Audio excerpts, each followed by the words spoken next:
Hello, everyone. Welcome again to the Elevate Your Equity podcast.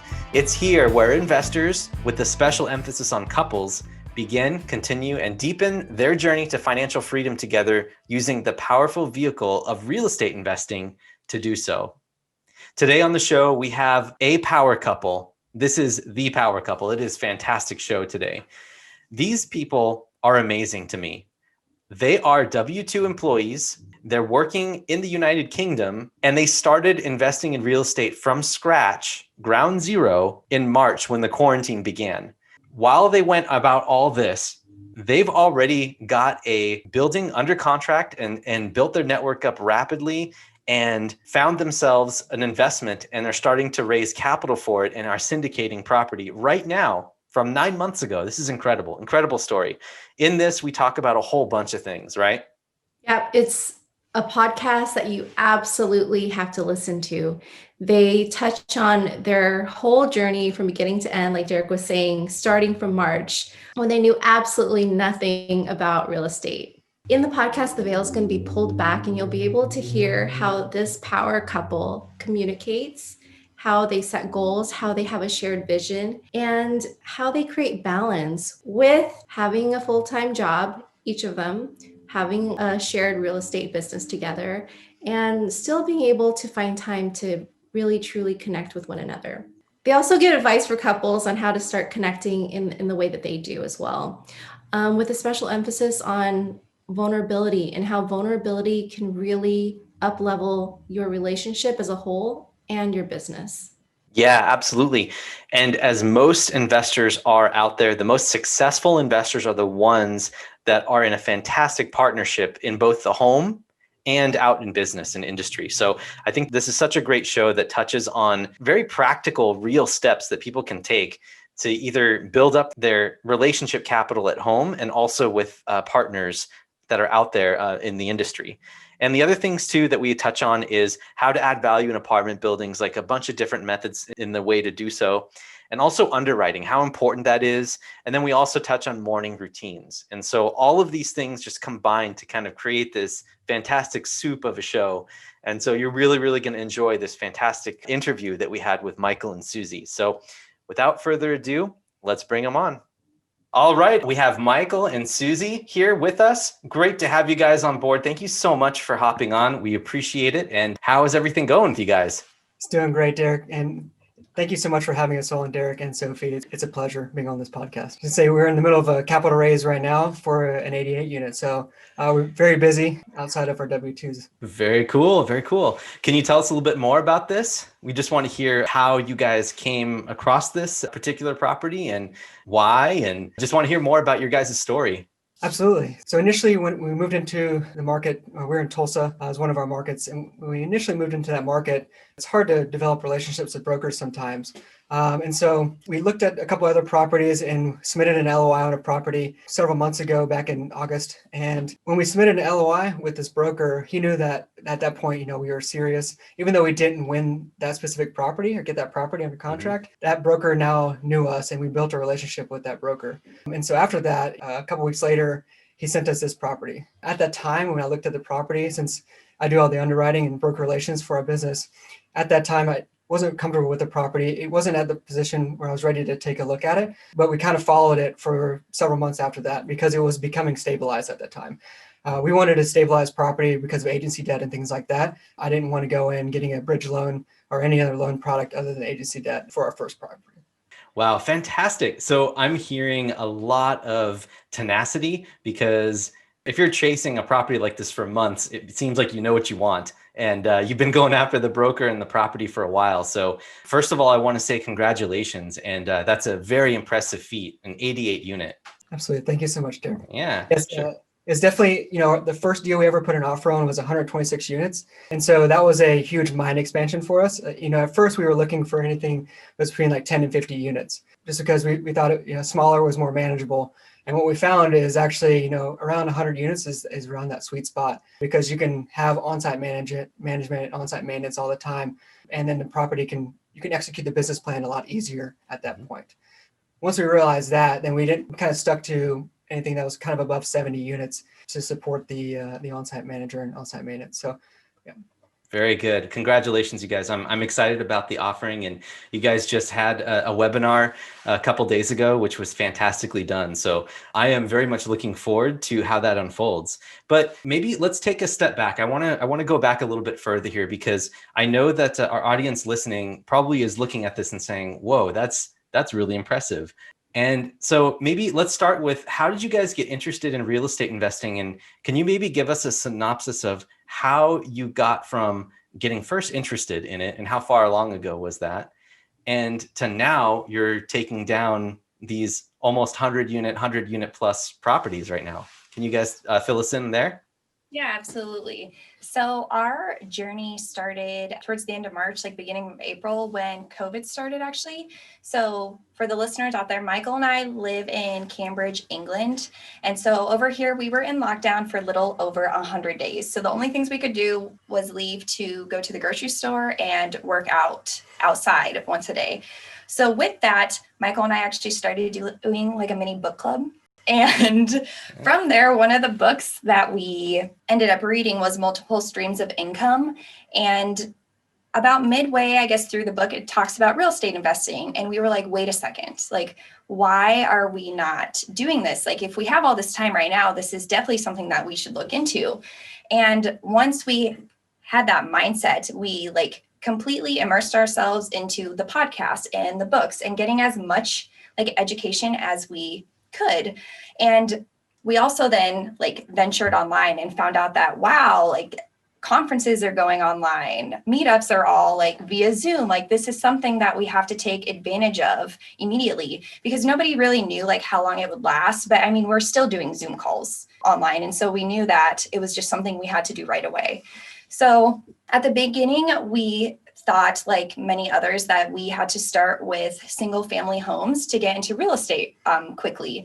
And so we like picked a market in Cedar Rapids, Iowa. We had like set up a team. We had interviewed real estate agents. We'd interviewed like property managers and everything. And we had 2 properties under contract actually. And then an inland hurricane came through, and we could no longer get the financing that we needed because we needed contractor bids. But contractors were telling us like we need to focus on our like families and friends home, which is completely understandable. But from there, we just had to pivot like very quickly. So we looked over our like 5-year goals, and we're like, well, we wanted like a large portfolio anyways. So why don't we just try multifamily? And so from there, because we already knew like the processes and procedures, like had those things put in place, we still knew we needed like a boots on the ground, because that's what we needed with the single family. We still knew we needed a property management. We still knew we had to establish relationships. We just like changed where we were finding those relationships. And so when we decided on Tulsa, Oklahoma, it was because one of Michael's old classmates had like, they reconnected just because we were posting more about our journey on Facebook and LinkedIn and such. And we were like, wow, we have a partner, you know, because like Michael and his classmate Terrain had already created and established that relationship. And so that wasn't something that we had to like find. And so we immediately knew that that's what we could go into. So I guess we started our multifamily journey in August, but still we were in the mindset of where we either had to like go from 0 to 100 so that we could take advantage of like everything being done online. And so that's how I guess where we got to where we are today, just because we knew that if we could get that first deal done, because that's what everybody tells you, like once you get the first deal done, like things get smoother. We just knew that we had to get there. And so here we are. Wow. You know, that's super impressive. You guys are amazing, because most people take years to decide whether or not to pull the trigger on their first single family property in their own town. And it sounds like you guys, unless I'm missing something here, it sounds like you guys had started learning about real estate back during when the pandemic started in March. And that's only, what is that, 9-10 months ago as of the recording right now, which means that for the past 10 months, you guys have been spreading it on. You've built an online business, a presence for yourself. You have built connections, and you found yourselves into a management structure for an apartment complex in Tulsa, Oklahoma, all the way from Great Britain. So if there's listeners out there that have any excuses to get things done, nope, it's not going to work. Right. the epitome of long distance real estate This is investing as right long here. as it gets. Yeah, exactly. Extreme long distance. Yes, extreme. 40,000 miles. Yes. So very, very cool. Well, I'm very impressed. That's amazing. Now let's talk about this. Was there any difficulties that you had going from single family to multifamily? I know there's some differences there, but I wanted to talk about how our listeners can maybe, because you guys seem to pick it up really quickly. Like you just started learning the basics from multiple streams of income, which fantastic book, by the way. I think it's up there in one of my, in the bookshelf. And then you guys just kind of said, wait a minute, we should be scaling up. We should be going with multifamily. Sounds like you had a mentor there, someone to help you along. But can you talk about that transition from single family to multifamily, and then also doing this from so far away across so many time zones? Maybe you can expand on some of those or whatever works for you. Yeah, absolutely. So as we all know, like real estate is like a relationship business, right? And so even in single family, like you have to build relationships with people in order to get those deals and things like that. Like you're telling everybody that you're in real estate, you're trying to get those off-market deals for single family and things like that. However, we knew that going in, knew that from single family. However, moving to multifamily, once we decided to move to multifamily, we realized the power of networking and the power of relationships. Like multifamily, you cannot be a multifamily investor, a successful multifamily investor, without a huge network. So that was the biggest thing. It's just the transition from single family to multifamily is just like your network has to grow substantially. And so what I would recommend for any listeners out there, if you're trying to make that transition from single family to multifamily, just start networking. There's plenty of meetups that are available online now. And so you can go to meetup.com and look for all the meetups that are online. We're attending virtual meetups that are in Washington State and Texas and Florida, kind of all over the states from here. When we attend those meetups, we're able to meet people, and we meet syndicators, we meet limited partners, we meet vendors and lenders, and the huge spectrum that you need in order to be successful in multifamily. So great. Yeah, I was going to see if Sophie had a question to ask you guys. Yeah, I mean, so Michael, I love that you say that real estate is a relationship business, and you guys have been able to network from so far away. If it's okay, is it okay for me to kind of zoom in on how has real estate investing affected your relationship, and how has it changed it? When we decided to go, invest in real estate, and that was our next avenue, right? We're looking for different streams of income. We had, stock set up and things like that, and other retirement accounts. For like, we need more streams of income. So when we decided on real estate together, we said we were going to dive in. When I was reading that book, I was like, this is amazing. You have to read this. Real estate seems so easy. Robert Allen talks about it in that book, and it makes it seem so easy, right? Like zero money down for this and things like that, right? Of course, once you start actually doing research, it's a little more complicated than that. But we decided to, jump in feet first into real estate, and we decided together to do that. And then once we did that, and we started a business and things like that, and did everything, we realized that there was something that we had to do, and that was really divide the roles that we had in our business. And so there's two main roles that we kind of saw, and that was one was like acquisitions, and then the other one was more on the side of like marketing and investor relations. And so once we realized those two main roles, we decided to divide and conquer. And so I took on the acquisitions and underwriting because I'm more of a numbers spreadsheet kind of guy. And then Suzy is more of a relationship type of person. So she took on the investor relations and marketing. So she puts out all the blog content and things like that for us, which she's doing an outstanding job at. And so if we hadn't decided early on, and when we started the business, to actually divide those roles, we would have been spinning our wheels, kind of stepping on each other and things like that the whole way. And I'm sure we would have butted heads a lot more because we're both, trying to swim the same lane. But now that we have two different swim lanes, we're able to, excel twice as fast. And I believe if we didn't do that early on, we would not be where we're at today. So I think that's very important. Wow, that's so amazing for our listeners out there who are wondering, like, how can, you both being partners in business and in life, how do you, like you said, how do you find your own lane? And also, I just want to point out too, you guys are both doing this while both working full-time jobs. It's not like you guys have a lot of time, correct? Correct. So yeah, we're like you mentioned, we both have W-2s. And so I'm getting my PhD in biochemistry at the University of Cambridge. PhD, it takes quite a bit of time as well, more than a typical W-2. I would venture to say as well. So we find time in the morning when we wake up, and we also find time in the evening. I think, Derek, you had asked a question earlier as well, as like being from over here, how is it working back in the States for us? And actually the time difference is working in our favor very well, because once I get home from the lab and working through that, and Suzy's done with work as well, it's around noon for everybody in the States, depending on where you're at. And then so we have the whole afternoon, or the evening in our case, the whole afternoon in the States to kind of work and make those calls, make those connections, and join in on meetings and meetups and things like that. And so sometimes, we'll stay up later here in order to make those connections back in the States, but we're able to do that without compromising our W-2 jobs.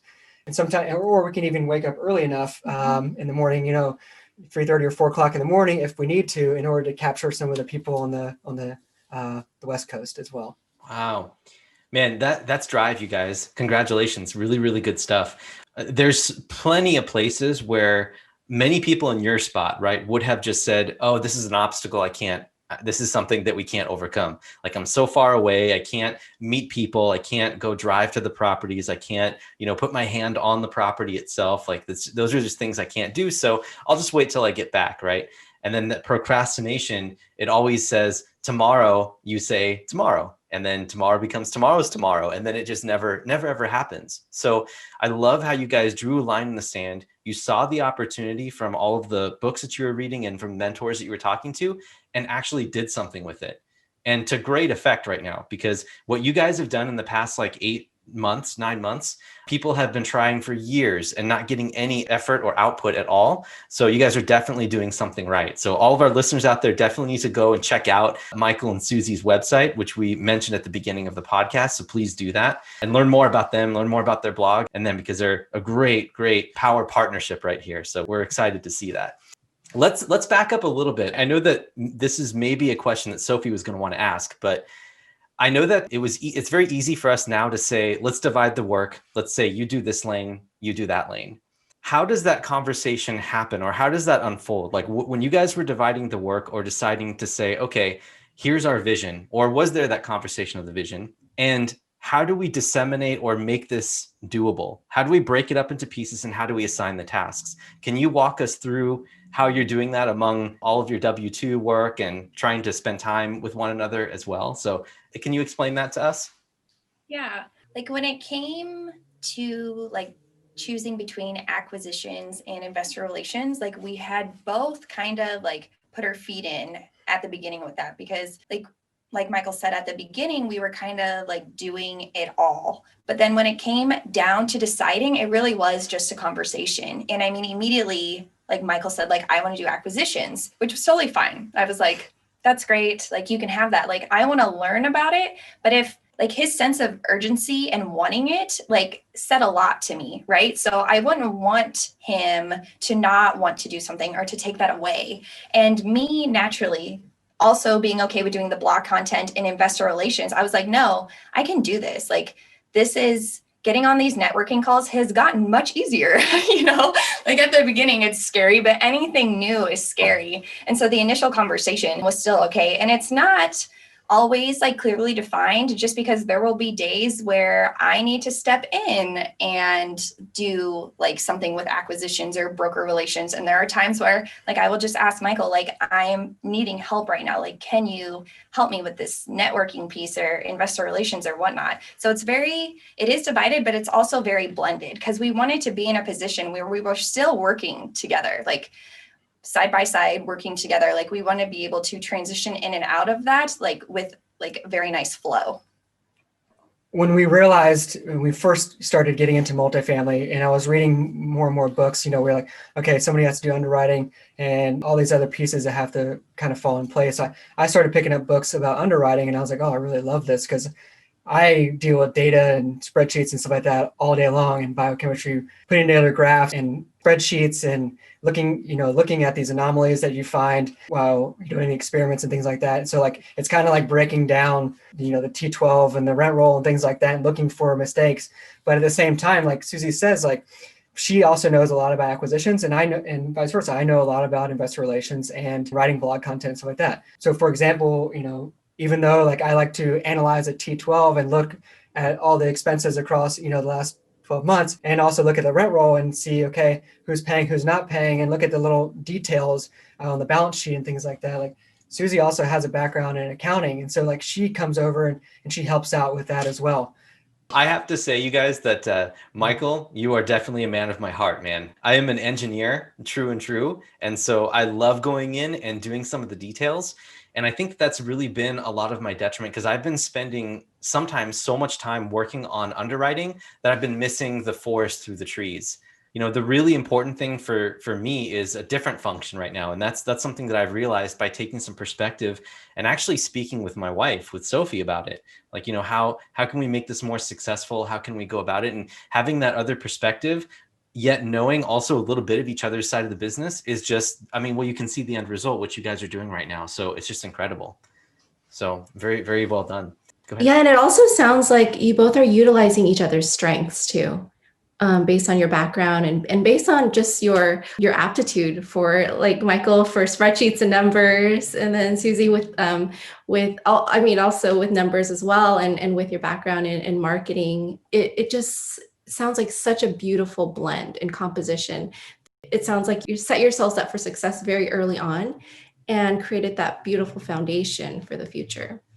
Yeah. Is there anything you guys want to say about that? Or do you have any tips for some of our listeners who are maybe entering into a partnership, right, where there's differing skill sets? What tips would you have for those that are trying to do something or that are just starting out, right, and want to do what you guys are doing from that, combined skill set approach from two different people?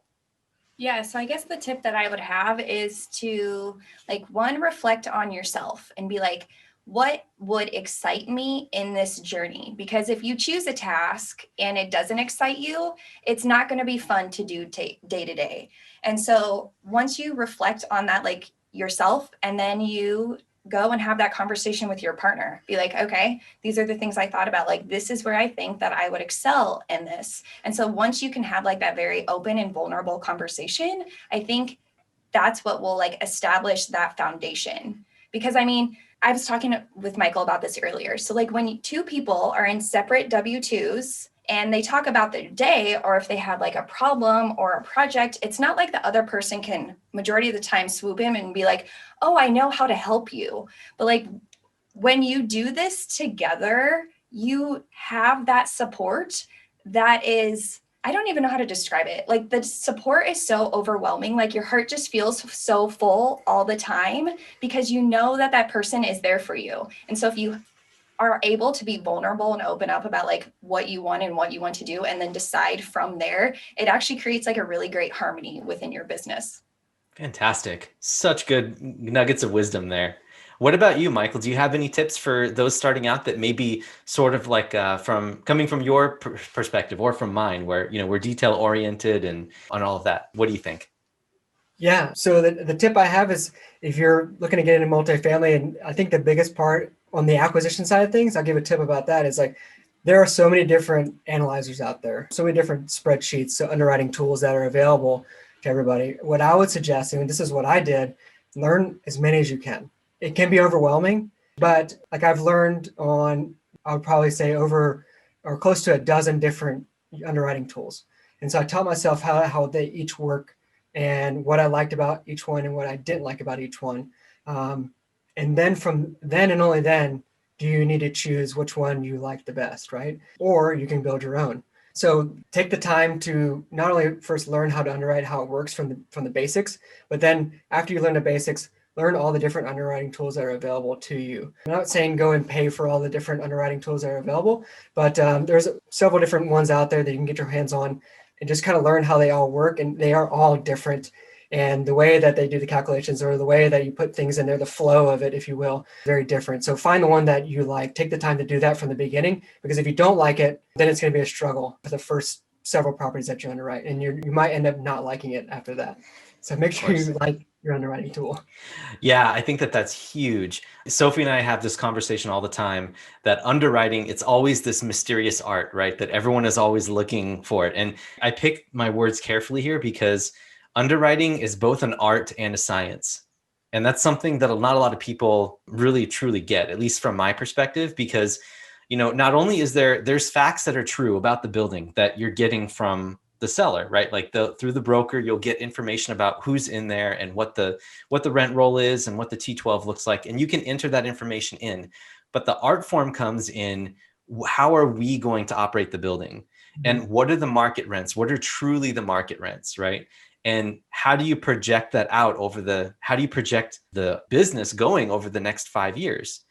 And doing that takes creativity. And so it's an art and a science. So when I hear people always saying, oh, I need to outsource this underwriting, I just cringe on the inside, because the underwriting is the business plan that you are putting together for returns for your investors, which then Suzy can then communicate out to all the investors and all the other potential partners out there. So that's really, really important for our listeners to understand, is that the underwriting is key. And so I can't emphasize it enough, Michael, that like it's so important to be happy with your underwriting skill set if that's what you're going to do. But if it's not your thing, then work with someone who is passionate about it, so that they don't, without sounding crass, driving your business plan into the ground or creating false expectations for investors. That's all I'm saying.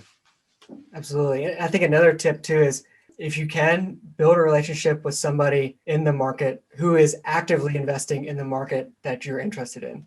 I built a relationship with somebody who is now my mentor, and he has assets in the market that we're looking in. And so being able to perform the underwriting and then have him look over everything and talk through, since he has assets there that are operating, he knows what the specific numbers are for expenses for that specific sub-market, right?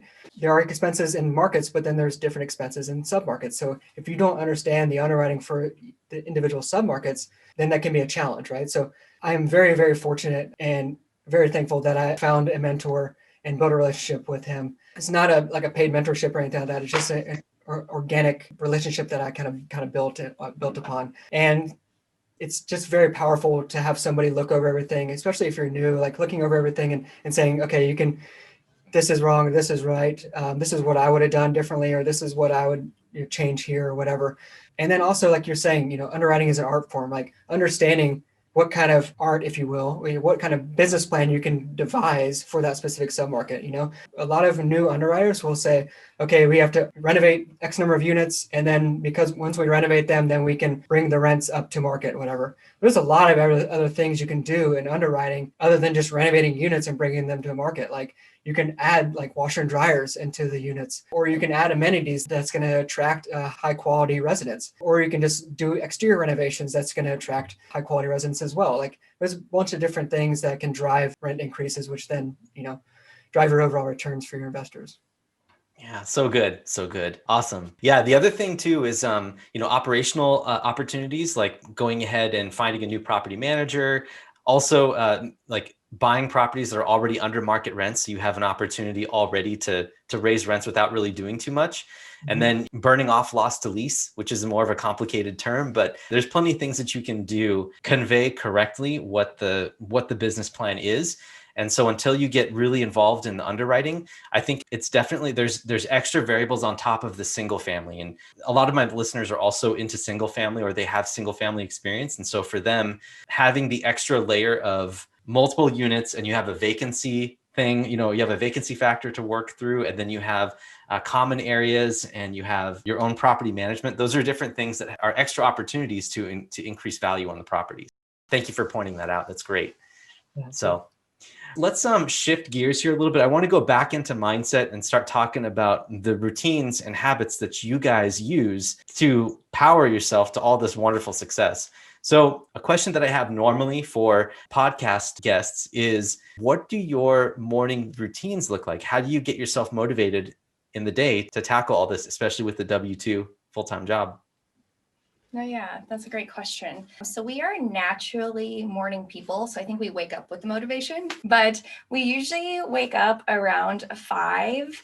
And because our power zone is when we wake up, that's when we'll actually hit priority items. Because if we found that if we push them off, then they almost don't get done, they'll get done the next day, you can kind of move that line a little bit. But we realize that once we get up and do that work on that priority item for like an hour and a half-ish, that actually sets up our day really well. And I mean, from there, we also journal and meditate. That definitely gets us into the mindset as well. Like when we journal, we write down like our 3 main goals for the day and then things that we're grateful for. So we can go into the rest of the day knowing what we have to do.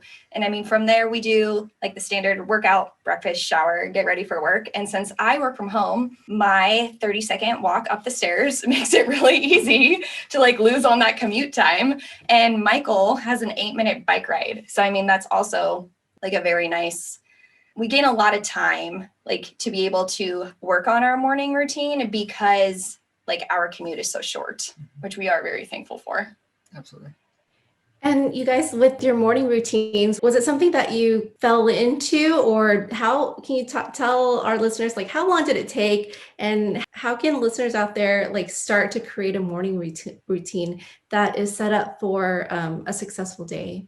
Yeah. So it was a little bit of both, right? So like we have always gotten up early, but the main thing was like doing the time slots of what we needed to do and when. So like when we first wake up, it's like the first half hour is the journaling and meditation. And then we do that particular hour and a half to work on our priority item. So like being able to see our day and see like what was being allotted to what times is really what helped. Because at the beginning, I mean, especially for me, like I felt like I was doing a lot in a day. And then when I got a journal where it showed like hour by hour what I was doing, I was like, I can add more, like within that, those 15-minute, half-hour increments where you think you don't have time for something, that's where like a quick task can be completed or a non-like priority item. So really, I guess the big thing for us was finally deciding like, okay, like let's allot the time that we need for these tasks. So then we can stay on task. And that worked really well for us. Yeah, just to add to that, like we started writing down, or not writing down first, but like, I don't know, about a year ago, we started waking up and saying 3 things that we were grateful for. And then just like thinking about like one thing we had to do that day. And then we came across A Miracle Morning, Hal Elrod, and read that book, and we're like, okay, we're doing some of this stuff already. Let's just add all these other things too, because we were working out already and things like that. And so we actually started writing things down like on a journal. We have an iPad, and then Suzy has an iPad as well, and they both sync. And so at least our notes and things like that, so we can write things down. We can see throughout the day. And so we journal on that, and then meditating, like as Suzy was saying, and then all the other savers from Miracle Morning as well. So.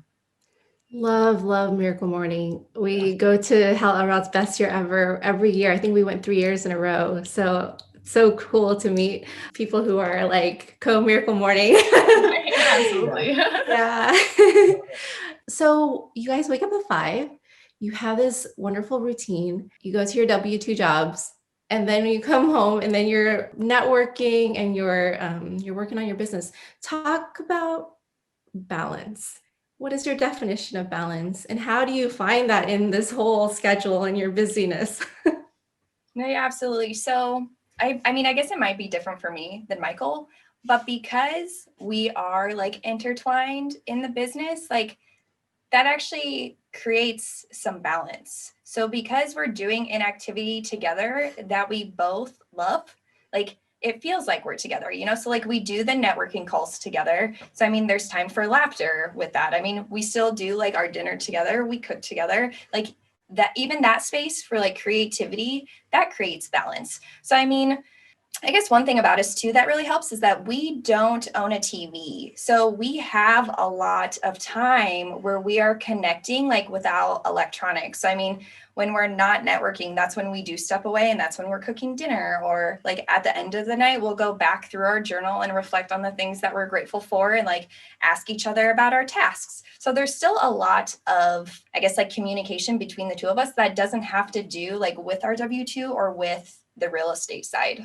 And just to add to that as well, is like, I totally agree with Suzy. Like I was listening to some other podcasts recently where the guy was like, well, I've been scheduling time to spend with my wife. And so I was like, do I need to schedule time to hang out with Suzy or what? Like, but then I talked to Suzy, so I put like game night on our schedule, and then I talked to Suzy about it. She's like, you don't think we spend enough time together? And I was like, I never thought about it. We do spend a lot of time together. I feel loved, and I feel complete that way. And like I'm not missing out. Like we need to spend more time with each other. I just thought maybe we should be scheduling things. I don't know. But then after talking to Suzy about it, like we're like, oh, we actually do spend a lot of time together where we're actually communicating a lot. And I think that's what the person I was listening to in the podcast, I think that's what he was missing out on, was just like communication with his wife and things like that. So. Oh, that's awesome, guys. Yeah, because when you hear people talk about their real estate journeys, and it's usually transactions, and and you're kind of getting kind of a one-dimensional. And with you guys, there's a lot going on behind the scenes. And there's, again, like I said before, when I listen to you guys speak, there's this beautiful synergy that happens. And I hope our listeners can pick up on that and take away all these wisdom, this beautiful wisdom that you're sharing with them. So thank you for that. And I just want to also ask, when you entered this whole journey, how did the people around you, like, what was the feedback that you were getting from them? And what was sort of like, because there's going to be naysayers, right? There's going to be people who are skeptical. And I just want to ask, like, how you guys dealt with that. What was like the process that you go through of like shutting out the negative? No, yeah, absolutely. So I can start and then Michael can follow up on it. But so like our personalities are actually very like go, go, go. Let's do a lot all at one time. So although there was like a little bit of negativity, as in like, how are you going to do this? I don't understand what it means. There was also actually a lot of like, you got this, it's like the people who do truly know and understand. I mean, I guess me at least, like, so I can say like my family in particular, like they were like, if you put something like in your mind, like you're going to do it. And my family loves Michael. And so even like knowing him, like, well, the few that do, like, they were like, I don't see how you guys are not going to succeed. And so that was actually like a really cool part. But like in the background, just the people who are like, oh, I don't know how this will go. I don't know what'll happen. Like Michael and I had each other to like bounce that off of each other and like give those positive affirmations to one another. And I mean, it helps too, because you hear other people express that as well, right? Like that's a huge thing because it does like disrupt your mindset. And so when you hear like the more experienced players in the game who also experience it and they're like, just brush it off. Like that's really what you have to do. Like, because if you hold on to that negative energy, it's going to be there. Like once you choose to release it, that's when you can bring all the good and like let that actually succeed. Like Suzy had mentioned, like there was a couple people who would post something either on some kind of social media or say something to us like, oh, you can't do this long distance. How can you acquire an apartment building? And there's a lot of I won't say a lot. There were some naysayers, right? But when you hear that and you see that and read it and you feel personally attacked, but being able to communicate with each other and saying, hey, this one person said this, whatever, what do you think about that? And then either, Suzy picked me back up after, I was kind of down because I started questioning myself, and then vice versa. Like she would do the same thing, like start questioning herself, or can we do this, things like that. And like, we're just here to lift each other up all the time, which is great. So. Oh, amazing. And what would you tell couples who may not be as connected as you guys are in terms of like how to start really getting on the same page with communication? I think it starts with taking a step back and finding your why, like making sure that your why is aligned with your partner's why. And once that's aligned, then sitting down and setting some goals together. And then set goals either together, and then you have your own personal goals as well. But at the same time, like there can't be a hard clash, I don't think, between those two. Like there's a lot of like ebb and flow in between like my goals and Suzy's goals. And so we have our why, it's together, our whys blend. And then after that, we have our goals, our business goals and our personal goals and things like that. And all those blend, feed off each other. And so there's none that are like hard clashes. And so making sure that you're all in step with your partner is probably the number one priority. Yeah, such good advice. How would you guys recommend folks go about doing that? Do you guys have a time where you sit down and talk with each other about certain things? Or I'm just trying to take back a tangible action for someone who may be, encountering the struggle that Sophie was alluding to before. So we did this year, there's a guide. Yeah, I can give it to you, put it in the show notes or something like that. I think the one thing, it's like a kick-ass guide to goal setting. And so we did that this year. And That was pretty awesome. Like we sat down, we took 2 days, 2 full days to sit down and really, we shut off everything else, like canceled all of our meetings or anything like that, cleared our calendars to just spend time with each other for 2 full days at the beginning. Actually, we did it on New Year's Eve and New Year's Day this year. And so we took the time and really worked through, and it took, 2 full days to kind of work through our goals, where we saw our future going and things like that. And then once we had those goals written out, we kind of compile everything and we put it into one list. We have it broken down from year-end goals, 5-year goals, and then like 10-year goals. We have it all listed out on like note cards and we post that on our fridge. And so every single day we have all of those goals and we look over them. And then from that, then we break it down into 30, 60, 90-day goals. And then from the 30, 60, 90-day goals, then we break down week goals and day goals and things like that.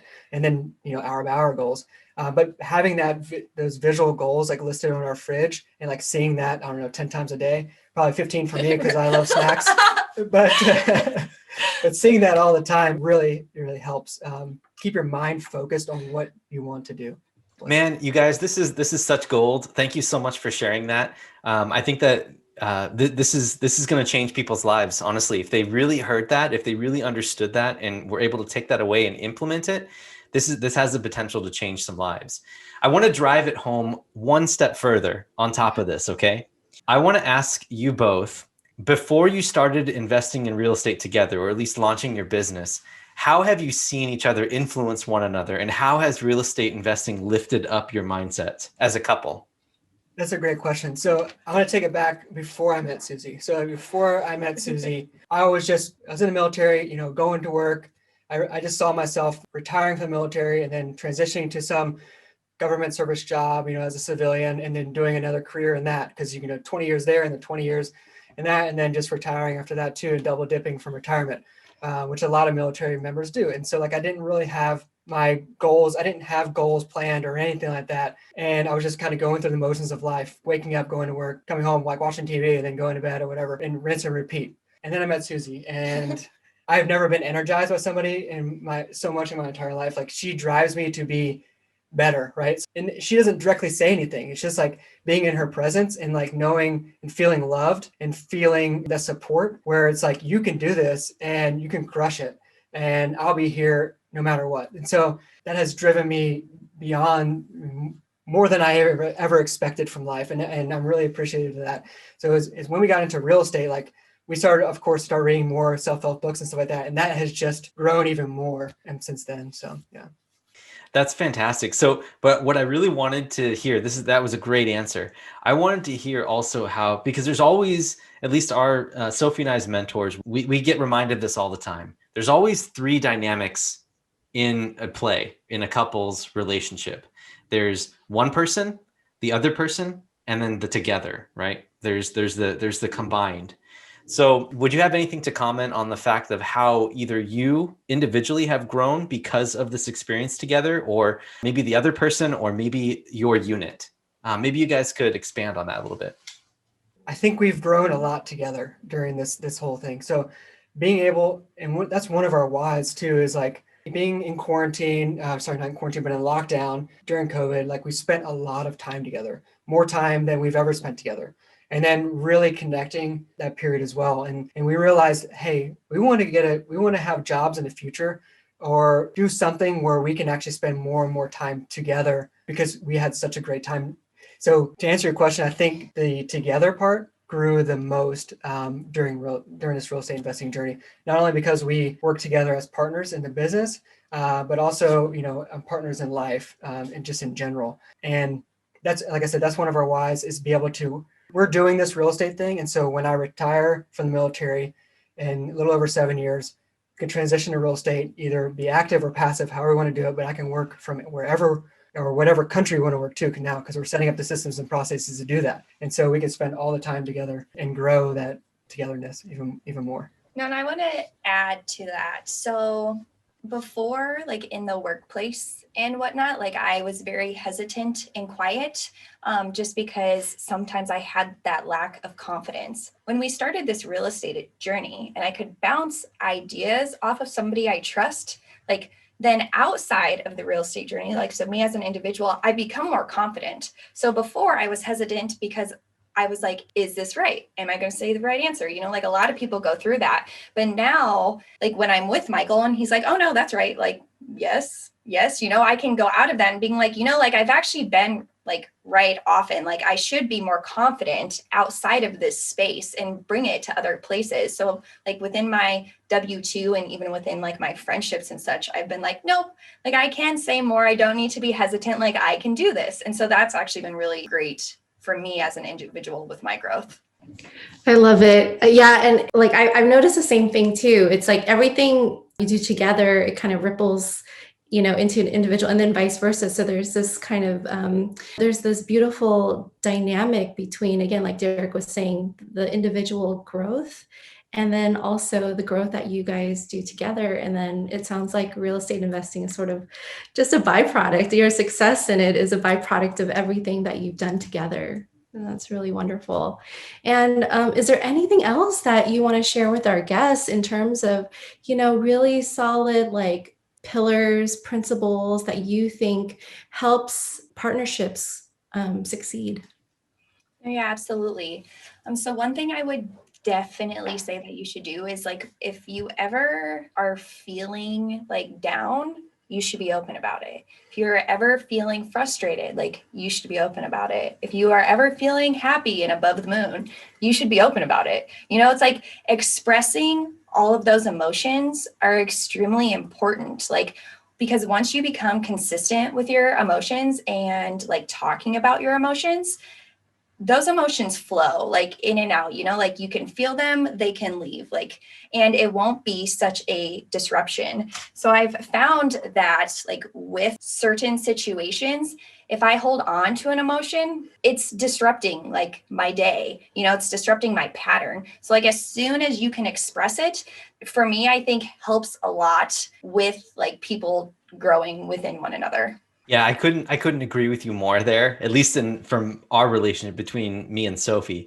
And I think it's also important too for whoever is not doing the talking to absorb it and feel and empathize with it and not just offer solutions. Like, and mostly it's the male counterpart that is more guilty of that because they're generally less savvy with other individuals. At least I'm speaking from my own experience.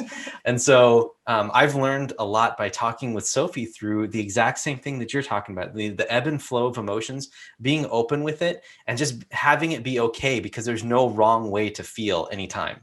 So you just have to let it be and just understand the other person's going through something and respond accordingly, either if it's with empathy or if it's with just listening and just being there and present. So I think that that's really important, but very, very well. And Suzy, earlier, I just remember you saying so beautifully about, you know, it's really, really important to be vulnerable. When we think of relationships, when we think of intimate relationships, it makes more sense, right? It's like vulnerability, intimate relationships. But how can you use vulnerability? How can vulnerability strengthen your business partnership? So that's a great question. I've actually found that being vulnerable has like helped, I guess, like those tougher decisions, they're easier because the more vulnerable you are, the easier they get because you create trust with your business partners. So when you decide to like hold something in, like you either hold it in so nobody knows, or at one point, like you do burst. And neither of those like create a successful, trusting relationship because that's really what it is, right? Like in business or intimate or whatever kind of relationship it is, like people have to trust each other. And when they do, like that's really when you can succeed. So for me, like the vulnerability is knowing that the partners that I have, I can express myself, even though it is scary because the first few times you don't know how they'll react. But the more and more that you do it, like the more comfortable it gets for everyone. So then everybody feels like they're in a safe and secure like business place, which I think is what everybody should have and should want. I love that you really highlighted that because I think when we think about business and we think about, you know, it's like vulnerability. Some people I've met, they think vulnerability has no place in business because it makes you seem weak. But what I hear you saying, it's the complete opposite. If you're building trust, you're building strength, you're building this solid foundation for your whole team and your whole company. Especially in multifamily real estate investing. Absolutely. Trust that's the foundation of everything. Partnership with other people, dividing tasks, being open. all of this thing, that's why we talk about in this show, we're talking about the whole gamut of everything, because when you're working with other people on a business venture, it's partnerships. Partnerships, they sprout up. There's different personalities. And so you have to be open and communicative. So everything that, Michael and Suzy, you guys were talking about is within your household, but this also extends all the way out to business relationships as well, to maybe a different degree in some respects. But I still think that there's a lot to take from the dynamics that you guys have created in your household to partners out there in the open. So I just want to commend you for that, in identifying the patterns and then also using it to such great success with your current business partners on this offering you have right now in Oklahoma. Thank you. And even to like expand on that, because like even with our business partners, like there's also like the limited partners, and talking about money and being able to ask those questions like is really hard for people. So like that's a level of vulnerability within itself. Like I want like the limited partners to feel also safe to ask any of those questions. Like we strongly believe that there are no dumb questions. Like as long as education is happening, like I want people to feel safe to be able to ask us whatever they want to ask us. So great. Okay, you guys. So we're getting towards the end of the podcast, but what I wanted to do before we start going into our rapid round, which is the same 5 questions that we ask every guest, and we post them in the show notes for everyone to see, so we can, put it on nice little spreadsheets like Michael and I, right? We can all compare them side to side. And so what I wanted to ask you guys is, what is next for Michael and Suzy right now? Where are you guys headed? What goals are you setting for either your multifamily business or for some personal goals? I just want to hear a little bit more about where you're headed in the next couple of years. Yeah, so on the business side of things, we'd like to close on 3 more properties this year, multifamily properties around 100 units or more, and raise at least $5 million from limited partners. So that's kind of what our main focus on is going to be this year. So raising money and then closing on more deals on the business side of things. Yeah, and I was going to say, like, for our personal goals, like those are kind of open. So we have them, but because of COVID, like, and the restricted travel, that makes like a lot of things difficult for us. But then also like being in the military and with moving, like we can only think so far ahead, because if we move to our place, like our goals might be completely shifted. So I mean, a lot of like our personal goals go into like the day-to-day, like, okay, what do we need to do right now to succeed? Which could either be like read a certain book together or like do these workouts together. But we try to keep that open so that our flow does not feel disrupted. Great, you guys. I'm not surprised at all. Just fantastic answer. Thank you so much. I saw your website. I love, love, love your website. And I wanted to ask you both, each of you, what has been your favorite adventure together? You can go first. Man, that is a tough question. Maybe investing in real estate in England? United States? Yeah, I guess we did a road trip last holiday time around the new year where we spent time to drive Suzy's car from Colorado all the way to California. And so during that time, we made several different stops along the way. I think we did like 10 stops or something like that at various different locations through all the national parks along the way. That was a blast. We had a lot of fun. We hiked like up and down the Grand Canyon in one day too, which is like 20 miles. That was a blast. And then we kind of finished out, going to a concert in Las Vegas for New Year's when concerts were still a thing. But then ending at her parents' house in California. So we started in the snow in Colorado, going to the sand dunes where it was completely white out snow, and then ending surfing in California, which is a blast. So we had a lot of fun on that trip. Yeah, and I guess for me, it would be like moving here. So like the United Kingdom in itself is like a journey, right? So like you make that commitment to like move over here together in a place where like you don't know anyone, like your family is far away, you have to start all over. And I guess that's been my favorite journey, because like from there, like all of this was created and all of our other travels could happen like so easily. Great stuff, you guys. Fantastic. Well, we really appreciate you guys being on. Let's go into the rapid round here. And then after that, we'll ask you guys where people can learn more about you and further action from our listeners to get in touch with you guys. So in the rapid round, first question, what book has had the biggest impact on you, either together or individually, and why?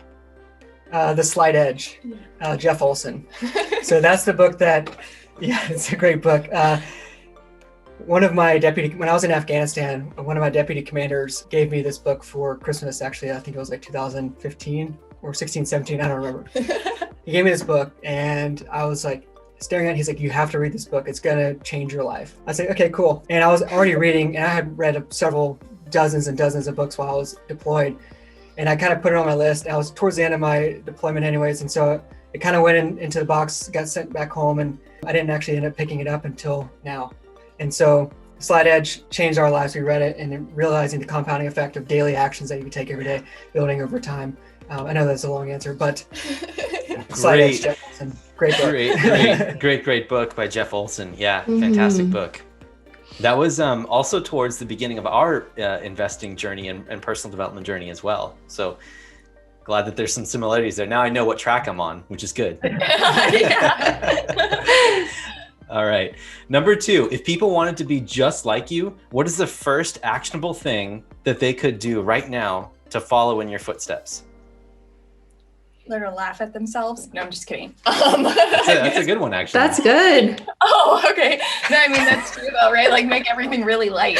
But I guess like with real estate, it would be like you have to commit and you have to write everything out. So like for writing it out, I guess this is like a couple of steps, but decide on your market, decide what you want to take down, like by asset size and asset class, and then start networking. I mean, so I guess you could blend the two, because like networking is where you can learn more about that all and you can make those connections and you can see if like your first like actions and steps that you think you're in, like if they're correct or not. Yeah, criteria selection is huge. That's the biggest thing. And it always changes. You're right. Like every time you run into someone, like they may say something that takes you into a different direction or something. So that's great advice. Awesome. Take little steps every single day. Yeah, great. Fantastic. All right, number 3. What small thing do most people not know about you? It's a volunteer. You can, either one of you guys can talk if you want to. Sorry, we should have prepped for this. No, you're fine. You're fine. And don't worry, like it's gonna come out great because all this is gonna get edited out. So yeah, and that's why it's the rapid round, because it just like hits you. You're supposed to just come up with the first thing that hits you. I mean, the first thing I thought of was that I love cats. That's perfect. Yeah, absolutely. I don't know if people know that about me. I mean, Michael can probably think of something cool about himself. Yeah. Awesome. Okay. We'll just take that one for me. That sounds good. All right. Number 4. How do you individually, for you, Michael, and then also for you, Suzy, how do you guys like to unwind and restore your creative juices individually? Sometimes I usually listen to podcasts like all day long. Like I'm in the lab pipetting, listening to podcasts, but sometimes it's just good just to shut everything off and be in your own head. So like for me, like commuting on my bike to work, yeah, it's only like 8 minutes, but that 8 minutes is quiet time for me to just like reflect on my day and what I have going on. So like that's kind of how I reset. And then I transition from the business at home to then my W-2. Yeah, and I guess for me, mine is like, I pretty much do it like Monday through Friday, but I talk to my sister on the phone from 2 to 2:30, and I actually go on a walk like at the same time. So I'm like removing myself from the space where I am working, I guess to like revamp everything, and the fresh air does a lot for me. Awesome. Great responses, you guys. Good stuff. Sounds like it's both getting outside and detaching. I think that not having a TV in your house is fantastic. I was going to expand on that a little bit more, and I just wanted to put that out there because sometimes like people will relax using TV, or they'll do something that's really passive like that doesn't keep their brain active or reflective. And so I love that how you guys, I mean, it doesn't surprise me at all that you guys are relaxing by going out into nature and getting some exercise and from some fresh air. So awesome. All right, last question is there something special that both you, Michael, and Suzy like to do together to relax? We love taking baths together. There you go. I guess maybe the baths in England are a lot bigger than the ones in the United States, because yeah. Yeah, for us it would get awfully crowded. Is that PG? Is I that was like, PG is that enough too for the much? podcast? Yeah, it's good. No, it's great. Okay, I was like, because we can say something else. I like got it. it. All right. Everyone Awesome. should take baths together. Yeah, that's right. Okay. All right, you guys. So that's the end of the rapid round. Thank you guys so much for being on board with us. And we had a blast. We explored a lot of good stuff here. And I think all that's left right now is for listeners to find out more about how to get in touch with you and what's going on in your guys' world. So go ahead, let everyone know how they can get in touch with you and what's going on. Yeah, absolutely. So if you're struggling to finding a way to invest out of state or invest long distance or anything like that, you can go to our website, adventurousrei.com/guide. And there you can download a guide where Suzy and I outline 4 different ways you can invest from anywhere in the world in U.S. real estate. So check that out. It's a great resource, free resource for you. You can also email us at exploremore@adventurousrei.com. Or if you're on our website and you want to schedule a call, you can go to contact and schedule a call with us. We're more than happy to chat with anybody. Highly recommended as well that people do that because you guys have fantastic content up there. So, all right, cool. Well, with that, you guys, we're going to go ahead and sign off. So Michael and Suzy, it's been an honor to have you guys on, and thank you so much for your time. I know how valuable it is with your W-2 and everything else going on over there in England. So thank you so much. And this is Derek. And this is Sophie. Signing off. Thanks, guys. Have a good day. Thank you so much.